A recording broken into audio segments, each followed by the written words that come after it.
मैं क्यों करूं खुद की चिंता, उसे चिंता हमारी है, हमारी जान का रक्षक सुदर्शन चक्रधारी है।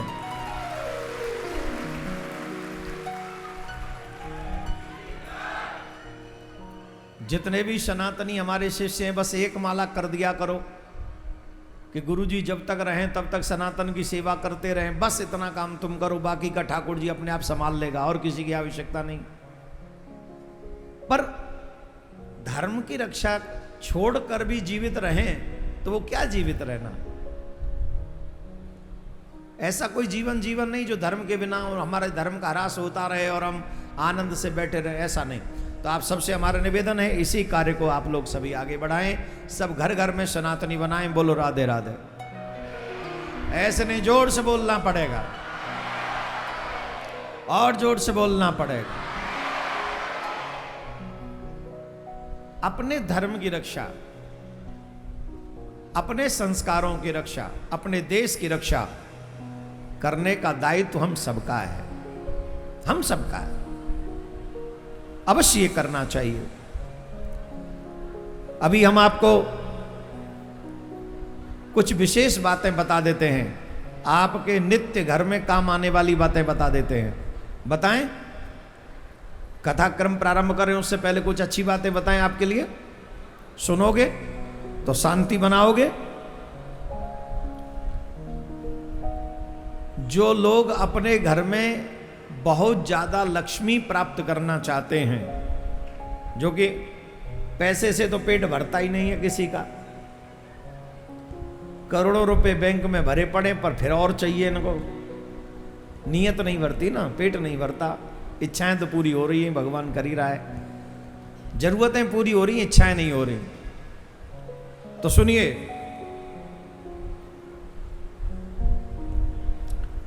लक्ष्मी की इच्छा रखने वाले मनुष्य को सिरस, धतूरा, मातुलुंगी, मालती, सेमल, मदार और कन्नेर के फूलों से तथा अक्षतों के द्वारा भगवान विष्णु की पूजा नहीं करनी चाहिए। इस प्रकार पलाश, कुंद, सिरस, जूही, मालती और केवड़े के फूलों से शंकर की, तुलसी से गणेश की, दूर्वा दूब से दुर्गा की और अगस्त के फूल से सूर्य की पूजा नहीं करनी चाहिए। जो मैंने कहा है, इन पुष्पों से इन देवताओं की पूजा नहीं करनी चाहिए। केतकी, कुटज, कुंद, बंदुक, जिसे दोपहरिया के नाम से जाना जाता है, नागकेसर, जवा तथा मालती, ये फूल भगवान शंकर को नहीं चढ़ाने चाहिए। मातुलिंगी, बिजौरा नींबू और तगर कभी सूर्य को नहीं चढ़ाए जाने चाहिए। दूर्वा, आक और मदार ये दुर्गा को अर्पण नहीं करने चाहिए। पलाश, कास के फूलों से तथा तमाल, तुलसी, आंवला और दूर्वा के पत्तों से कभी भी दुर्गा की पूजा नहीं करनी चाहिए। गणेश जी को पूजन में तुलसी कभी भी नहीं अर्पण करनी चाहिए। और क्या करना चाहिए? स्नान के बाद, अब देखो पुष्प कैसे और कब लेने चाहिए, ध्यान से सुनो। स्नान के बाद पुष्प चयन नहीं करने चाहिए, स्नान से पहले करने चाहिए। स्नान के बाद पुष्प चयन न करें, क्योंकि वे पुष्प देवता पर चढ़ाने के योग्य नहीं रहते। अधिकांश ऐसा ही करते हैं, पहले स्नान करते हैं, फिर पुष्प तोड़ने जाते, चयन करने लाते हैं और फिर देवताओं पे चढ़ाते हैं। और शास्त्र ऐसा कह रहे हैं, हम अपने आप से नहीं कह रहे हैं, ये अग्नि पुराण में लिखा हुआ है। स्नान करके पुष्प चयन नहीं करने चाहिए, क्योंकि वो देवताओं पे चढ़ाने के योग्य नहीं रहते। किस किस दिन तुलसी का चयन नहीं करना चाहिए, और ये बात माताएं बहुत तुलसी की सेवा करती हैं, सभी माताओं को बड़े ध्यान से, क्योंकि जिस दिन तुलसी नहीं तोड़नी चाहिए, अगर उस दिन भी तुलसी तोड़ी, तुलसी का पत्र चयन किया, तो बहुत बड़ा पाप लगता है। आगे बताऊंगा कितना बड़ा पाप लगता है। इसलिए इससे भी हमारी पूजा निष्ठ होती है ना, मजबूत होती है, इससे भी हम लोग आगे बढ़ते हैं पूजा के कार्य में, इसलिए सुनना चाहिए। पूर्णिमा, अमावस्या, द्वादशी, सूर्य संक्रांति, मध्यकाल, रात्रि, दोनों संध्याएं, असौच के समय, रात में, सोने के पश्चात बिना स्नान किए, इन सब समयों पर तथा तेल लगाकर जो मनुष्य तुलसी का चयन करता है, तुलसी के पत्तों का छेदन करता है, वहां से चयन करके लाता है, वो उसे ऐसा समझना चाहिए कि उसे वो तुलसी के पत्ते नहीं तोड़ रहा, बल्कि वे भगवान विष्णु के श्री हरि के मस्तक का छेदन कर रहा है। भगवान विष्णु के मस्तक पर वो प्रहार कर रहा है, उसे इतना बड़ा पाप लगेगा। किस दिन नहीं तोड़ना है? दोनों संध्याओं में नहीं तोड़ना है। एक तो बहुत प्रातःकालीन, एक सायंकालीन, दोनों संध्याओं में नहीं तोड़ना, बिना स्नान के नहीं तोड़ना, पूर्णिमा को नहीं तोड़ना, अमावस्या को नहीं, द्वादशी को नहीं, सूर्य संक्रांति को नहीं, और बीच दोपहर में भी नहीं, कहीं 12 बजे तोड़ लाओ, समय फिक्स करो। रात्रि में भी नहीं तोड़नी है। और जब तेल लगाओ हमारे शरीर पे, चाहे बालों पे लगाओ चाहे शरीर पे लगाओ, तेल लगा हुआ हो तो भी तुलसी का दल नहीं तोड़ना चाहिए। और जो ऐसा करता है उसे जितना भगवान नारायण के विग्रह का छेदन करने का जो पाप है वो पाप उसको लगता है, क्योंकि तुलसी भगवान को बहुत प्रिय है, बहुत ही ज्यादा प्रिय है। और ये कहाँ लिखा हुआ है? ये ब्रह्मवर्तत पुराण में लिखा हुआ है। ऐसा भी नहीं है कि देवकी नंदन ही कह रहे हैं इस बात को, देवकी नंदन अपने घर से नहीं कह रहे हैं इस बात को। ब्रह्मवर्तत पुराण में जो लिखा हुआ है वो हम आपको बताने का प्रयास किया हूं, जिससे आपको पुण्य मिले, सुकृत मिले, कोई भी जो है अनजाने में आपको ऐसा अपराध न लग जाए। इसलिए किस दिन तुलसी तोड़े और किस दिन नहीं तोड़े, इस बात को ध्यान पूर्वक आप लोगों ने सुन लिया होगा, समझ लिया होगा। राधे राधे बोलना पड़ेगा। अरे राम बजो जरा जोर से, और जोर से।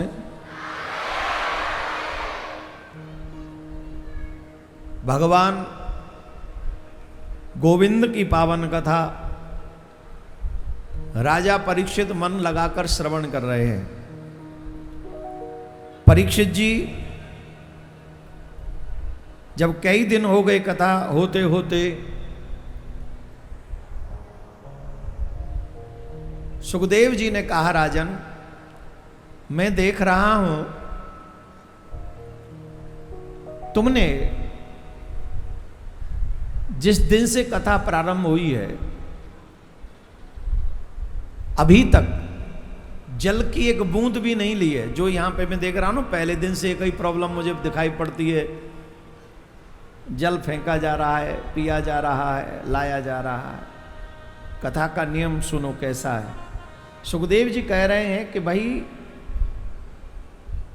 जिस दिन से कथा प्रारंभ हुई है तुमने एक बूंद तक जल नहीं पिया, अन्न नहीं ग्रहण किया। कहीं तुम्हें डर तो नहीं लग रहा कि अगर तुम्हें जैसे भूख लग रही हो, प्यास लग रही हो, और तुम्हें ये लग रहा हो कि हम कहेंगे तो गुरुजी फिर आगे कथा नहीं सुनाएंगे, तुम्हें कहीं ये डर तो नहीं है?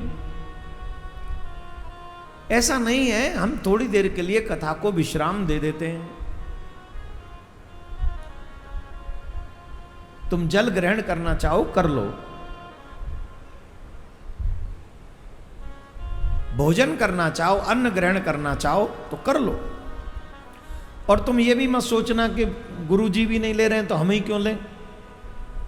तो देखो, हम तो बैरागी आदमी, हम लोग तो योगी आदमी, हम तो जानते हैं कि क्षुधा को कैसे शांत किया जाता है। हम तो योग के द्वारा इसको कंट्रोल कर सकते हैं। पर तुम तो अभी राजा हो, अभी अभी घर छोड़ के आए हो, तो वो एकदम से तो तुम्हारी इंद्रियां तुम्हारे कंट्रोल में नहीं हो जाएंगी।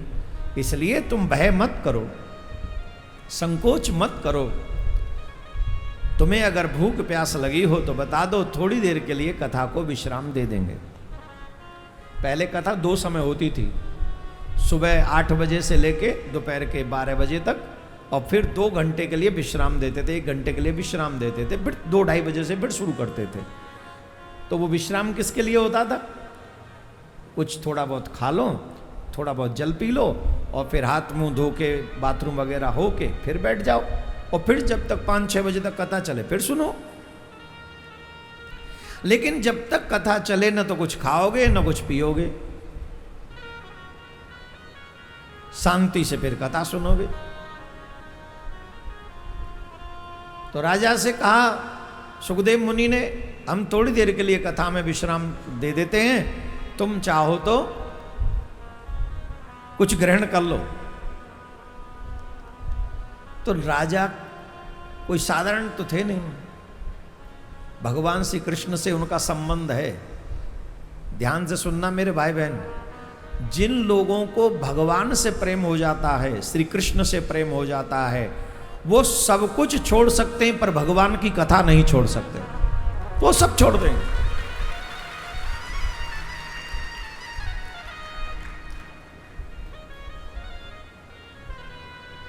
वो सब छोड़ देंगे, सब, कथा नहीं छोड़ेंगे। कथा उनका प्राण है, कथा उनका जीवन है, कथा उनका सर्वस्व है, कथा ही उनका परम धन है।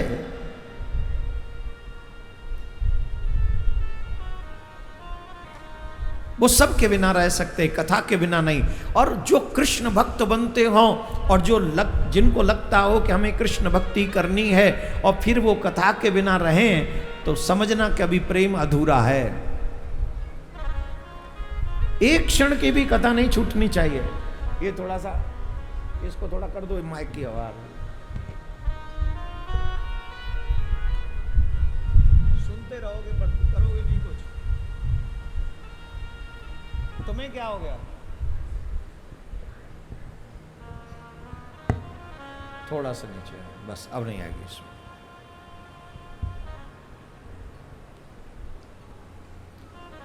कहां थे हम? कथा नहीं छूटेगी।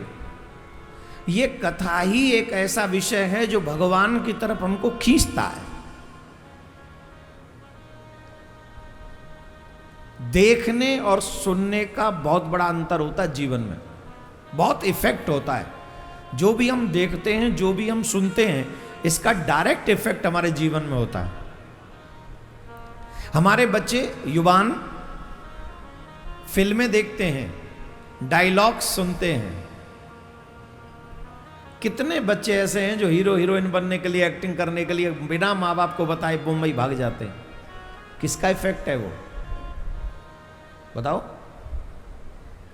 किसका साइड इफेक्ट है? फिल्में देखने का। और कथाओं का क्या इफेक्ट है? बोले कितने लोग ऐसे हैं जो बिना माँ बाप को बताए वृंदावन भाग जाते हैं। अब वृंदावन क्यों भाग गए? बोले कथा का इफेक्ट है।